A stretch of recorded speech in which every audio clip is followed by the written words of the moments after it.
बाजार को बड़ा बहुत अच्छा सपोर्ट दिया। विप्रो टॉप गेनर है, करीब 3% ऊपर। इन्फोसिस की बात करें करीब 3% ऊपर। टीसीएस में भी 2% से ज्यादा की तेजी है। तो आज की तेजी को आप कह सकते हैं कि आईटी लेड ये रैली है। और अगर हम इंडेक्स की बात करें तो 2% से ज्यादा, करीब 2.5% अब ऊपर है निफ्टी आईटी। सबसे ज्यादा तेजी है इसी सेक्टर इंडेक्स में। इसके अलावा सिर्फ एक और सेक्टर है मेटल, जहां पर 1% की तेजी हम देख रहे हैं। लेकिन आईटी में तेजी की वजह क्या है, जरा ये समझते हैं। शरद हमारे साथ जुड़े हुए हैं।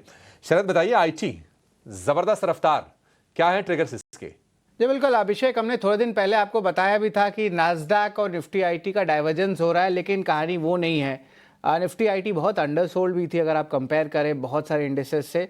और अब देखिए एक टाइप से शॉर्ट कवरिंग आ रही है, लेकिन ये ट्रिगर क्या था ये इंपॉर्टेंट है। फ्राइडे में जो है पावेल ने सिंपोजियम में बहुत अहम बात कही थी कि एक सिग्नल लगा रहा था कि रेट कट हो सकता है सितंबर। उसके कारण जो है नास्डैक में तेजी देखने मिली, रिस्क ऑन सेंटिमेंट आया, बिटकॉइन इथेरियम सब में अपमूव आया। तो ऑफ कोर्स इसका एक्सपेक्टेशंस था कि एक रब ऑफ इफेक्ट जो है भारत के आईटी स्टॉक्स में भी देखने मिल सकता है, यानी कि रिस्क ऑन सेंटिमेंट बढ़ रहा है। हालांकि शॉर्ट कवरिंग अभी भी बाकी है।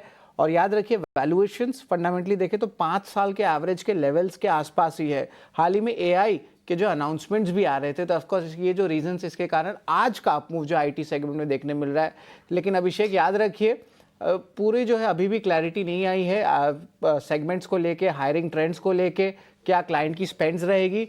तो लॉन्ग टर्म बेसिस पे तो ऑफ कोर्स अभी कुछ अपमूव ज़्यादा नहीं देखने को मिलेगा, लेकिन शॉर्ट टर्म बेसिस पे जो आज आईटी स्टॉक्स में हमको उछाल देखने मिल रहा है। मैंने कुछ एनालिसिस किया और पता चला कि अगले 12 महीने में एनालिस्ट कौन से आईटी स्टॉक्स में बुलिश है, एक एक करके मैं बताता हूँ। टीसीएस और इन्फोसिस पे जो है सबसे ज़्यादा बुलिशनेस देखने मिल रहा है, 19 या 23% का जो है बुलिशनेस यहाँ पे आपको आ रहा है। विप्रो एचसीएल टेक में 14% का एक्सपेक्टेशंस है। वही कोफोर्ज में जो है मिड कैप्स में से बात करें तो 15% का रिटर्न पोटेंशियल रहने वाला है। और इसके अलावा परसिस्टेंट सिस्टम में भी डबल डिजिट ग्रोथ का जो है अनुमान है। ये आप सारे अनुमान आप स्क्रीन पे देख सकते हैं। तो हमने ये बात पहले ही बता दी थी कि आईटी में जो है थोड़ा चर्न हो रहा है, और बैंक से जो है एफआईज का भी चर्न होता है, तो जनरली आईटी सेगमेंट में देखा जाता है। हालांकि डेटा ये जो है कंफर्म करेगी आज रात जो भी डेटा देखने को मिलता है। बट आज के लिए आईटी स्टॉक्स में तेजी का यही अहम रीजन है। लॉन्ग टर्म के लिए कुछ जो है आप एक्सपेक्ट नहीं करें या कुछ अज्यूम ना करें, लेकिन हाँ आज के 4-5 फैक्टर्स के कारण आईटी सेगमेंट में जो है भरपूर बाइंग आ रही है। अभिषेक ठीक है, तो बाइंग क्यों आ रही है आईटी में, सारी की सारी चीजें शरद ने बता दी। और शरद ने ये बिल्कुल राइटली पॉइंट आउट भी किया कि आप ना लंबी अवधि को लेकर ऐसा नहीं कि बहुत ज्यादा भी बुलिश हो जाइए। क्योंकि क्या है ना कि एआई ने, यानी कि आर्टिफिशियल इंटेलिजेंस ने थोड़ा डिसरप्ट करने का काम किया है। हमने देखा है कि देखिए टीसीएस ने 12,000 नौकरियां घटाई हैं। मेरे कुछ मतलब शरद में बता दूं आपको, मेरे कई सारे ऐसे दोस्त हैं जो कि आईटी में ही काम करते हैं। और उनसे जब मैं बातचीत करता हूं तो सेंस ये मिल रहा है कि पहले जो बजट हुआ करते थे उसमें काफी कटौती हुई है। और ये जो टीसीएस के जो फिगर निकल के आ रहे हैं 12,000 ना, कहीं इससे कहीं ज्यादा नौकरियों में कमी हो सकती है। अब ये देखते हैं कि अब ये शॉर्ट टर्म के कुछ ट्रिगर्स हैं। यूएस फेड के रेट कट के सिग्नल ने आईटी का मूड अपलिफ्ट करने का काम तो किया है। लेकिन निवेश को लेकर आपको इस आईटी के बारे में बुलिश होना है या नहीं होना है, इसको लेकर कहना थोड़ा सा जल्दबाजी हो जाएगी। एक बार देखते हैं। अगर आप ये टीसीएस का, इन्फोसिस का आप जरा ना ईयर टू डेट का चार्ट लेके आइए या फिर एक साल का चार्ट लेके आइए। ये दोनों के दोनों शेयर अभी भी आपको करीब करीब 18 से 20% आपको ये नीचे दिखाई देंगे। लेकिन एक काम करते हैं, आईटी में अगर मान लीजिए आपको ट्रेड ही खोजना है तो हमारे एक्सपर्ट्स को क्या लग रहा है इस पर जरा व्यू ले लेते हैं।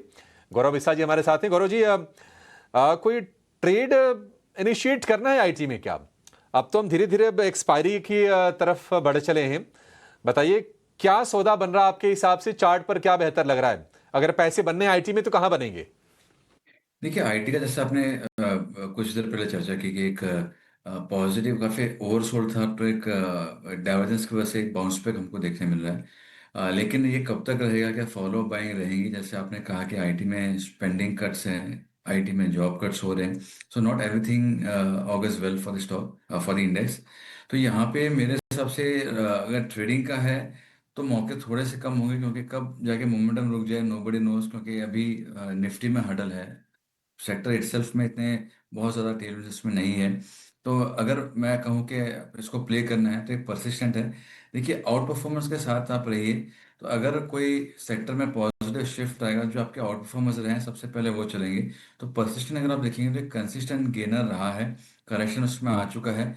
यहाँ से अगर मुझे बेट लेनी है तो परसिस्टेंट सिस्टम के लिए प्ले कर सकते हैं। अगेन मैं 2 या 3 दिन के लिए इसमें व्यू नहीं लेना चाहूँगा, क्योंकि उतना लुक्रेटिव नहीं लग रहा है। तो वो एक है। दूसरा, अगर किसी को शॉर्ट टर्म ट्रेड देखना है तो टीसीएस में एक बार देख सकते हैं।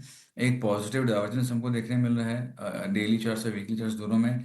एक छोटे से रेंज के बाहर स्टॉक जो है वो निकल रहा है। तो यहाँ पे अगर किसी को चाहिए तो आप टीसीएस खरीद सकते हैं। 3020 का इसमें स्टॉप लॉस होगा, 100 रुपये का स्टॉप लॉस होगा। और ऊपर में आप 3250 3300 तक के लेवल के लिए प्ले कर सकते हैं। तो अगर मैं मीडियम टर्म के लिए प्ले करूँ तो परसिस्टेंट होगा, और एकदम इमीडिएट टर्म के लिए प्ले करो तो टीसीएस होगा। ये बढ़िया है। सवाल तो हमने एक ही पूछा था, 2 जवाब आपको दे दिए। ये होती है एक बढ़िया एनालिस्ट की पहचान, कि व्यूअर के मन में क्वेरीज क्या चल रही, क्या सवाल चल रहे होंगे, उनको पकड़ के एड्रेस कर देना। टीसीएस के टारगेट 3300 के, 3000 रुपये के स्टॉप लॉस, और इसके अलावा परसिस्टेंट पर आप नज़र रख के चलिए। ये 2 शेयर आईटी में आपको गौरव जी ने बता दिए हैं।